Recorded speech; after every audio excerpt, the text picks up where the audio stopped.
So আপোনালোকে দালাল লিখিছে দালাল মানে সৰু সুৰা দালাল নহয় একদম সৰু সুৰা দালাল কথা কোৱা আপোনাক কিছুমান ৰাজ্যিক লেভেলত দালাল থাকে ন সেই দালালবিলাক আপোনালোকে আজিলৈকে দেখিছেনে গতিকে আহক আজি মই এই ভিডিঅ'টোত এনেকুৱা এজন দালালৰ লগত আপোনালোকক পৰিচয় কৰাই দিবলৈ কৈছোঁ আৰু ভিডিঅ'টো আৰম্ভণিতে মই এটা কথা স্পষ্ট কৰি দিবলৈ বিচাৰোঁ যে এই ব্যক্তিবিলাকৰ লগত মোৰ পাৰ্চনেলি তেনেকৈ কোনো শত্ৰুতা নাই যোনটো ভুল দেখিছোঁ তেওঁলোকে যেনেকৈ কয় যোনটো ভুল সেইটো ভুল গতিকে আহক তেওঁলোকৰ কেইটামান ভুল আঙুলিয়াই দিওঁ সো ভিডিঅ'টোৰ আৰম্ভণিতে তেখেতলৈ মোৰ এটা মেছেজ যদি তেখেতে এই ভিডিঅ'টো চাইছে তেনেহ'লে মোক তেওঁক মই অপেন চেলেঞ্জ কৰিছোঁ যদি দম আছে ভিডিঅ'টো কাউণ্টাৰ কৰি দেখুৱাই ষ্ট্ৰাইক মাৰাতকৈ ষ্ট্ৰাইক মাৰিলে খুব বেছি ভিডিঅ' ডিলিট হ'ব মই নিজে ডিলিট কৰিম যদি দম আছে মই যোনখিনি পইণ্ট দিছোঁ সেইখিনি কাউণ্টাৰ কৰি দেখা ঠিক আছে গতিকে আহক ভিডিঅ'টো ষ্টাৰ্ট কৰোঁ চ' এই ব্যক্তিগৰাকীয়ে ভিডিঅ'টো একদম ষ্টাৰ্টিঙৰ পৰা 5 মিনিট 21 ছেকেণ্ডলৈকে একো ইভেন এটা ইনফৰমেশ্যন নাই not even a single information সেই ভিডিঅ'টো আছে তাৰপিছত বলকিবলৈ ষ্টাৰ্ট কৰিছে আৰু বলকিব বকা ইয়াতে সমস্যাটো হৈছে তেওঁৰ পিতৃ আৰু তেওঁৰ মাতৃ তেওঁৰ মাতৃৰ নাম সুজাতা গুৰুং চৌধুৰী আজি মুখ্যমন্ত্ৰী ডক্টৰ হিমন্ত বিশ্ব শৰ্মাই কেইখনমান আলোকচিত্ৰ কেইটামান স্ক্ৰীনশ্বট দেখাই পেলাই এই কথাটো কয় যে সুজাতা গুৰুং চৌধুৰীয়ে সামাজিক মাধ্যমত মুকলিভাৱে গৌ মাংস সেৱন কৰা ফটো আপলোড কৰিছে এতিয়া এই বাৰে বাৰে এটা কথাকে ৰিপিট কৰিছে তেখেতে গৌ মাংস খাইছে মই আপোনাৰ এই অবয়ব ভূঞা তোমাক মই এটা কথা সুধিবলৈ গৈ আছোঁ প্ৰথম কথা হৈছে তাত ক'তো কাউ মিট বুলি লিখি থকা নাই ঠিক আছে আৰু ছেকেণ্ড কথা হৈছে ভাই তই কেনেকৈ গম পালি সেইটো কাউ মিট নে কি গৌ মাংস নেকি আৰু অলপমান যদি তই চেট জিপিটি ৰিচাৰ্চ কৰি যদি চাবলৈ যাওঁ সেই ছিকিমত বিফ বুলি ক'লে অলছ' বাফেলো মিট ইনক্লুডেড থাকে আৰু সেইটোও চবতকৈ ফেমাছ অলপমান যদি চেট জিপিটি যদি ৰিচাৰ্চ কৰি যদি অকণমান কষ্ট কৰি অকণমান যদি এফৰ্ট লগাই পিনে যদি চাবলৈ যাওঁ মই এই স্ক্ৰীনশ্বটখন ছাইডত দি দিছোঁ চেট জিপিটিত চাৰ্চ কৰি চোৱা অকণমান এফৰ্ট দিলে ভাই এইখিনি ইনফৰমেশ্যন পাই গ'লি হয় এজন হিন্দু মানুহে গৌ মাংস খাইছে তাক লৈ আমি ব্যক্তিগতভাৱে কোনো আপত্তি জনাব নোৱাৰোঁ কিন্তু যেতিয়া সেই সেৱন সামাজিক মাধ্যমত কৰি পেলাই দেখুওৱা হয় কিন্তু সেই সেৱন যেতিয়া সামাজিক মাধ্যমত কৰি কোনোবাই দেখায় তাৰে বিৰোধিতা কৰিব লাগিব কিয়নো সেয়া ব্যক্তিগত হৈ থকা নাই সুজাতা গুৰুং সামাজিক মাধ্যমত দেখুৱাটো এটা মানে বহুত ডাঙৰ দণ্ডনীয় অপৰাধ চ' তেখেতক মই এটা কথা ক'বলৈ দিছোঁ সামাজিক মাধ্যমত কি দেখাব কি নেদেখাব সেইটো ভাই তই ডিচাইড কৰিবলৈ তই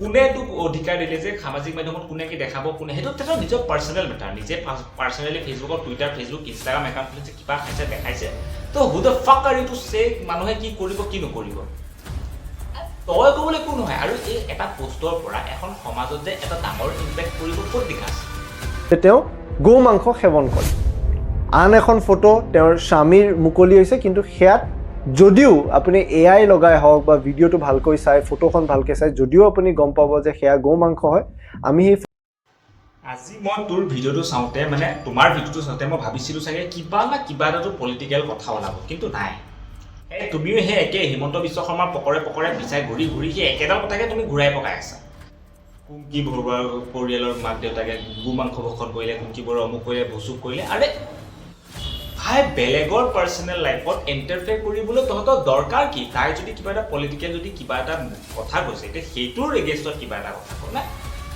আমিতো ভাই বেলেগৰ পৰিয়ালত সোমাম যোনজন প্ৰাৰ্থী উঠিছে যোনজন পলিটিক্সত উঠিছে সেইজনৰ বিষয়ে আমি সুধিবলৈ সেইটো মেটাৰ নকৰে বৰ্ষ আৰম্ভ হয় আমি গৰুক পূজা কৰোঁ গৰুক সেৱা জনাওঁ গৰু আমাৰ জাতিটোৰ বাবে খাদ্য নাছিল এতিয়া একাংশ আহি কোৱা হৈছে বহু অসমীয়াই খায় বহু ট্ৰাইবে খায় কিন্তু অসমীয়া জাতিয়ে যেতিয়া বহাগ বিহু উদযাপন কৰে আমি গৰুক খাই পেলাই উদযাপন নকৰোঁ আমি চ' এই পইণ্টটো অবয় ভূঞাই ঠিকেই কৈছে বাৰু গো মাংস ভক্ষণ কৰি আমি উৎসৱ পালন নকৰোঁ চলো ইয়াত চাই প্ৰথম প্ৰশ্ন হৈছে ভাৰতবৰ্ষখন আমাৰ গোটেই অল অভাৰ দ্য ৱৰ্ল্ড গো মাংস এক্সপৰ্টত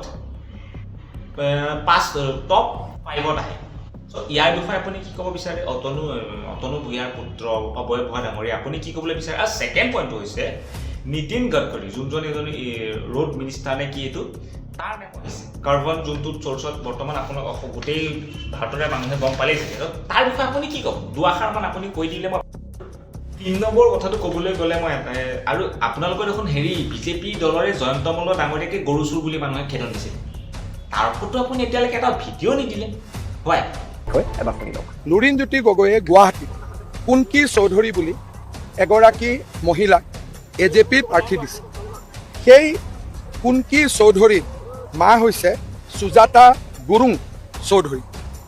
তেওঁ হৈছে ছিকিমৰ মহিলা আৰু কুনকি চৌধুৰী তেওঁৰ মা।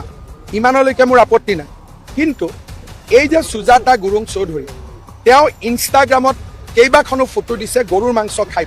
মই এখন ফটো আপোনালোকক দেখুৱাব খুজিছোঁ। এইটো হৈছে কুনকি চৌধুৰীৰ মা সুজাতা গুৰুং চৌধুৰী। এই গৰুৰ মাংসৰ পিচটো লৈ তেওঁ গৰুৰ মাংস খাই তেওঁ আমাৰ সনাতনী লোকক প্ৰত্যাহ্বান জনাইছে। মুখ্যমন্ত্ৰীৰ এই কথাৰ পিছতে সামাজিক মাধ্যমত ইয়াক লৈ তীব্ৰ আলোচনা হয়।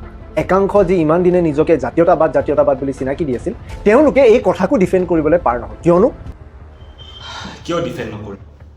নহয়, এই কথাটো কিয় ডিফেণ্ড নকৰিব? চা ভাই, তই যেনেকৈ বিজেপিৰ মানে চেলিকি থাক ন, চব তেনেকুৱা নহয় ন। চবেই নিজৰ নিজৰ অপিনিয়ন থাকে, ভাল বেয়া মানুহে বুজি পায়। এতিয়া তোৰ নিচিনা চবতো আৰু বিজেপিৰ চেলিকি নাথাকে ন গুটিকেইটা।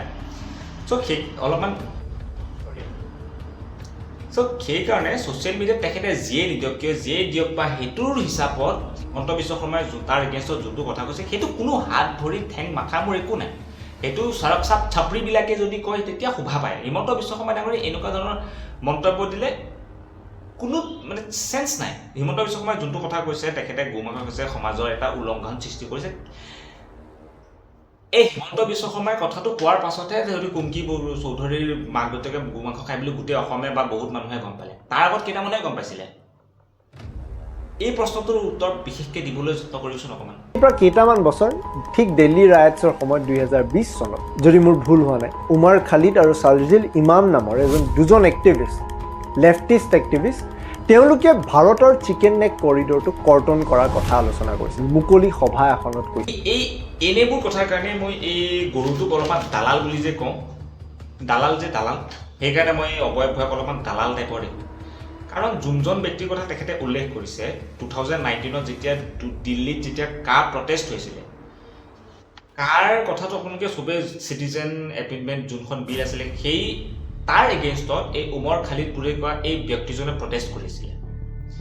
ত' তাত প্ৰটেষ্ট কৰাৰ কাৰণে অসমতো অলৰেডি 5জন লোকক অসম পুলিচে আমাৰ প্ৰশাসন ব্যৱস্থাই হত্যা কৰিছে। ইয়াৰ কথাটো আপোনালোকে সকলোৱে জানে।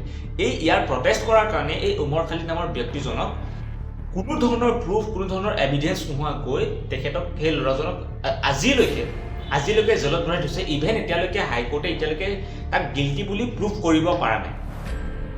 চ' অবয় ভূঞা ডাঙৰীয়া, আপোনাক দালাল বুলি কৈছোঁ, আপুনি প্ৰথম কথা বেয়া নাপাব। ছেকেণ্ড কথা হৈছে, আপুনি অলপমান এফৰ্টছ লগাই অলপমান ৰিচাৰ্চ কৰিব, বস্তুবিলাক অলপমান ৰিচাৰ্চ কৰি চাব, কোনটো সঁচা, কোনটো মিছা, কোনটো ফেক্ট, কোনটো মিছা, অলপমান ৰিচাৰ্চ কৰি অলপমান এফৰ্টছ লগাব। ইমান এফৰ্টলেছ কণ্টেণ্ট বনাই চিকটো। লেফটিষ্ট এক্টিভিষ্ট, তেওঁলোকে ভাৰতৰ চিকেন নেক কৰিডৰটো কৰ্তন কৰাৰ কথা আলোচনা কৰিছিল মুকলি সভা এখনত কৈছিল। আৰু যে তুমি যে কৈ আছা, এই উমৰ খালিদে কিবা চিকেন নেকটো কাটি পিনে গোটেই নৰ্থ ইষ্টখন ভাৰতৰ পৰা মানে পৃথক কৰিব বা ভাৰতৰ লগত সংযুক্ত নোহোৱা কৰিব। চ' এইটো কথাৰ এগেইনষ্টত মই এটাই কথা কওঁ, ইয়াৰ এগেইনষ্টত কোনো ধৰণৰ ভেলিড প্ৰুফ এতিয়ালৈকে পোৱা নাই।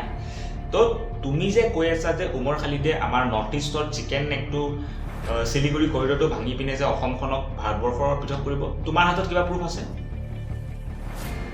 তোমাৰ হাতত কিবা প্ৰুফ আছে? যদি প্ৰুফ আছে, যদি অনুগ্ৰহ কৰি তুমি ডেছক্ৰিপশ্যন বক্সটোত দি দিবা।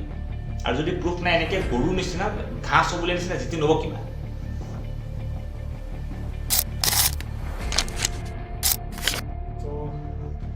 That is it today for guys. আজিলৈ ইমানখিনি আছিলে। যদি ভিডিঅ'টো ভাল লাগিছে, লাইক, কমেণ্ট, শ্বেয়াৰ, ছাবস্ক্ৰাইব কৰি অবয় ভয় কিমান বেয়া নাপাব দেই। চ' মই জাষ্ট ভিডিঅ'টো বাছ অলপমান ৰিপ্লাই খেলিবৰ কাৰণে বনাইছিলোঁ। বাকী সেই মানুহটো বেয়া নহয়, অকণমান হাৰামজাদা হ'ব পাৰে, বিজেপিৰ সেই গুটিটোৱে চেলিকিব পাৰে, বাকী মানুহটো বেয়া নহয়। Bye bye.